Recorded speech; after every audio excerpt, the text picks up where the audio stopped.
4 PM news network में दोस्तों आपका स्वागत है। मैं हूं आपके साथ राशिद जहीर। आप सोचते ये हैं कि योगी आदित्यनाथ की सरकार, उत्तर प्रदेश की सरकार को कल सुप्रीम कोर्ट से एक ही झटका लगा है? नहीं, 2 झटके लगे हैं।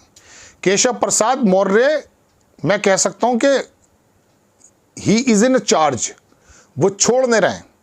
PWD उनके हाथ में नहीं है, मुख्यमंत्री उनको नहीं बनाया गया है और चीज़ें नहीं हैं, और लगा ये कि उनका चैप्टर क्लोज हो गया है। लेकिन योगी आदित्यनाथ के लिए फिर एक लेटर उनका परेशानी का बायस बन रहा है। अनुप्रिया पटेल ने कहा, संजय निषाद ने कहा, दुनिया भर के वहाँ पर मंत्री वगैरह तमाम उन पर हमलावर हुए। लगा ऐसा कि शायद थम जाएगी बात, लेकिन अब थम नहीं रही है। केशव प्रसाद मौर्य ने एक लेटर लिखा कार्मिक विभाग को, जो कि योगी आदित्यनाथ के पास है, और उससे वो जानकारी करना चाहते हैं कि कितने OBC अति पिछड़ों को उन्होंने नौकरियां दी हैं, कौन कौन से विभागों में किस किस को क्या क्या मिला। इसका जवाब क्या योगी आदित्यनाथ देंगे? अगर देंगे तो पता चल जाएगा कि राजपूतों का और पंडितों का और बनियों का और तमाम आला, मैं कह सकता हूँ कि जो अपर क्लास लोग हैं, उनका कितना वर्चस्व है। यूपी में खत्म होती नहीं दिख रही तकरार। केशव मौर्य ने CM योगी के विभाग से मांगा कर्मचारियों के आरक्षण का ब्यौरा, जो तैनात हैं वो भी और तमाम चीज़ें और भी। संगठन बड़ा या सरकार, उत्तर प्रदेश डिप्टी CM केशव प्रसाद मौर्य का ये बयान पिछले दिनों काफ़ी चर्चा में रहा। उत्तर प्रदेश के राजनीतिक गलियारों में केशव प्रसाद मौर्य और CM योगी के बीच तनातनी की खबरें भी खूब चर्चा में हैं। अखबार लिखता है ये तमाम चीज़ें लिखने के बाद कि वहीं इस सब चर्चाओं के बीच डिप्टी CM केशव प्रसाद मौर्य की विपक्ष की तरह अपनी ही सरकार से सवाल पूछा है। उत्तर प्रदेश के उप मुख्यमंत्री केशव प्रसाद मौर्य ने योगी आदित्यनाथ के विभाग को पत्र लिखा। डिप्टी CM की नियुक्ति और कार्मिक विभाग के अपर मुख्य सचिव को पत्र लिखकर आरक्षण का ब्यौरा मांगा है। अनुप्रिया पटेल ने भी इसी बात पर घेरा गया था। केशव प्रसाद ने जो आरक्षण का ब्यौरा मांगा, उसके नीचे अखबार लिखता है, आज तक वाला, कि मुख्यमंत्री योगी आदित्यनाथ की नियुक्ति और कार्मिक विभाग के अपर मुख्य सचिव को पत्र लिखकर केशव प्रसाद मौर्य ने आउटसोर्सिंग या संविदा पर काम कर रहे कुल कर्मचारियों का ब्यौरा मांगा है। पत्र में डिप्टी CM ने लिखा कि मैंने 11 अगस्त 2023 में इस मुद्दे को विधान परिषद में उठाया था और अधिकारियों से जानकारी चाहिए थी। 16 अगस्त 2023 को उन्होंने पत्र लिखा था, लेकिन जानकारी ना मिलने के कारण एक बार फिर पत्र और अधिकारियों को आदेशित किया कि शासनादेश के अनुसार समस्त विभाग को सूचमार एकत्र करते हर संकलित कराकर अवलोकनार्थ प्रस्तुत करें। बहुत शुद्ध हिंदी है। मकसद ये कि कौन कौन कहाँ तैनात है, जरा पूरे अधिकारियों की खबरें दो। और बात यह कि 23 तारीख 2023 में उन्होंने कहा था, और अभी तक कोई जवाब नहीं दिया सरकार। अब दोबारा से ये बात कर रहे हैं, तो जाहिर सी बात है कुछ सोच कर के दोबारा से मैदान में उतर रहे हैं। पहले भी उठ चुके हैं सवाल। बीजेपी के सहयोगी प्राची, अपना दल कमेरावादी की नेता केंद्रीय मंत्री अनुप्रिया पटेल ने भी इस मुद्दे पर CM योगी को एक पत्र बीते दिनों लिखा था। अब तक इस मुद्दे पर CM योगी आदित्यनाथ को बीजेपी की सहयोगी पार्टी घेर रही हैं, लेकिन अब तो सीधे सीधे हमला उप मुख्यमंत्री की तरफ से किया गया है। उत्तर प्रदेश में भाजपा सरकार और संगठन के बीच अंदरूनी खींचतान के बीच डिप्टी CM मौर्य का ये लेटर चर्चा में आ गया। हाल ही में संगठन और सरकार के बीच मतभेद सामने आए। वहीं डिप्टी CM के केशव प्रसाद मौर्य का ये पत्र ऐसे समय आया है जब उत्तर प्रदेश में इस बात पर बहस छिड़ी हुई है कि सरकार बड़ा या संगठन। ये इतनी लंबी खबर मैंने पढ़ के आपको क्यों सुनाई है?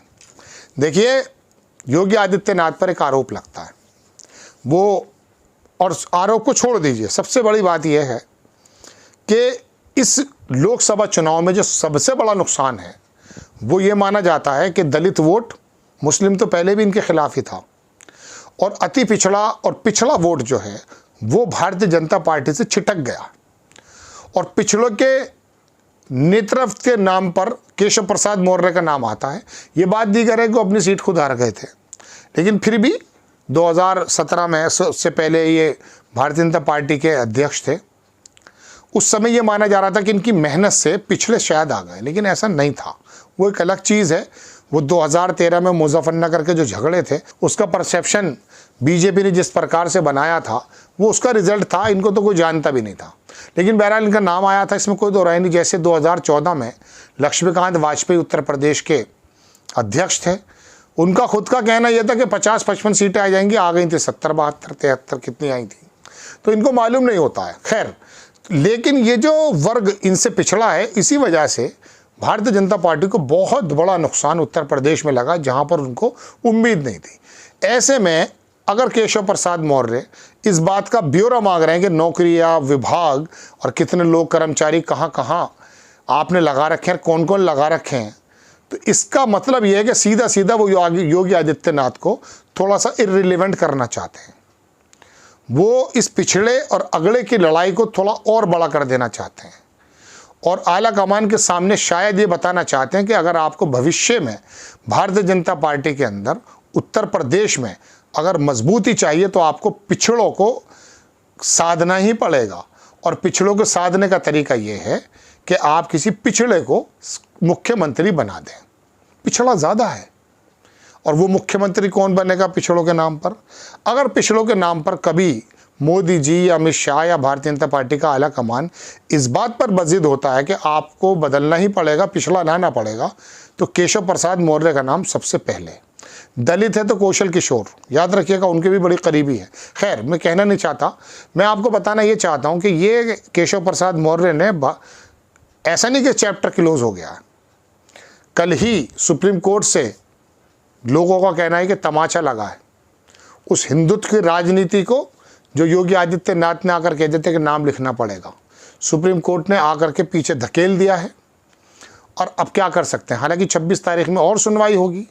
मध्य प्रदेश ने तो जवाब दिया, लेकिन वो उत्तराखंड का धामी जो लिखता था उसके ऊपर जो उन्होंने पूरा बायलॉज बनाए हैं, वो क्या कहते हैं यूसीसी पर, वो आया ही नहीं वहाँ पर, ना उसका कोई बंदा आया वहाँ, और ना उत्तर प्रदेश सरकार गई है। तो अब बहरहाल वो 26 तारीख में आएंगे, आना पड़ेगा। सुप्रीम कोर्ट तो भी है। इसी सुप्रीम कोर्ट का ढांचा तबाह बर्बाद करने के लिए लोग लगे हुए हैं। जगदीप धनखड़ साहब कॉलेजियम पर क्या क्या प्रहार कर चुके हैं, कॉलेजियम पर किस प्रकार से सीजीआई को हटाने की कोशिशें की जा रही हैं। अगर ये भी हो गया ना दोस्तों, तो बच्चा कुछ नहीं। फिर याद रखिएगा मेरी बात, जर्नलिज्म आपको मालूम है, हम जैसे लोग सोशल मीडिया की वजह से आ भी गए हैं, वरना मेन स्ट्रीम मीडिया के जो बागड़ बिल्ले और पापा की परियां हैं, उनको तो सिर्फ यही काम है कि मोदी जी के सूटों का बारे में, मोदी जी के एनर्जी के बारे में आपको बताया जाए। बस मुद्दे तो आपको पता ही नहीं है। एक मुद्दा आपको मालूम है कि आरएसएस के जो वो भी क्लीन चिट दिए कि नहीं साहब, आप जो हैं तमाम आरएसएस की मीटिंग में जा सकते हैं। किनको कहा गया है? जो ब्यूरोक्रेसी के अंदर लोग हैं। चलिए, वो खबर मैं आपको अलग बताऊंगा। अगर आपका इंटरेस्ट हुआ कमेंट्स बॉक्स में ज़रूर लिखिएगा। नेक्स्ट टाइम किसी खबर के साथ हाजिर हो जाता हूं। आपसे गुजारिश है, चैनल को सब्सक्राइब भी करें, शेयर भी करें, लाइक भी करें। नेक्स्ट टाइम किसी खबर के साथ हाजिर होता हूं। जय हिंद।